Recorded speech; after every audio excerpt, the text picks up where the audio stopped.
Quantitative easing, often abbreviated as QE, is a monetary policy tool utilized by central banks worldwide to stimulate economic activity, particularly during times of economic downturn or stagnation. It's a nuanced strategy that involves the central bank injecting substantial amount of money into financial system with the aim of revitalizing lending, investment, and overall economic growth. So let's delve deeper into how quantitative easing works and its broader implications on the economy. Firstly, at its core, quantitative easing involves the central bank purchasing government securities, typically long-term bonds or other financial assets from the open market. By doing so, the central bank increases the money supply circulating within the economy. This injection of liquidity is intended to ease credit condition and spur borrowing and spending by businesses and consumers alike. The increase in the money supply has ripple effects throughout the economy. As banks receive payments from the assets sold to the central bank, they find themselves with excess reserves. In response, banks may increase lending to consumers and businesses, as well as invest in higher yielding assets. This influx of credit can breathe new life into sectors that were previously starved for financing, such as small businesses or housing markets. Moreover, quantitative easing often accompanied by deliberate effort to lower long-term interest rates.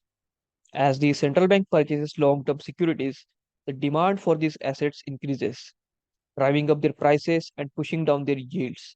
Consequently, long-term interest rate decline, making borrowing cheaper for long-term investments like mortgages and business loans. Lower interest rate incentivize borrowing and discourage saving, encouraging individuals and businesses to invest in productive activities. However, the impact of quantitative easing extends beyond domestic economic condition. The influx of liquidity into financial assets can lead into depreciation of the domestic currency related to other currencies.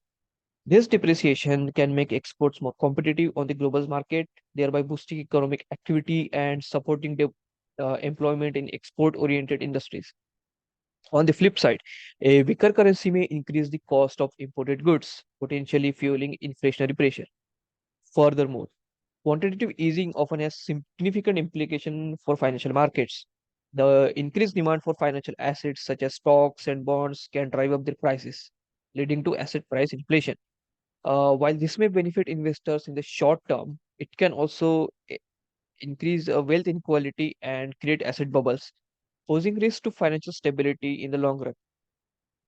It's essential to recognize that quantitative easing is not uh, i- applicable for all economic woes.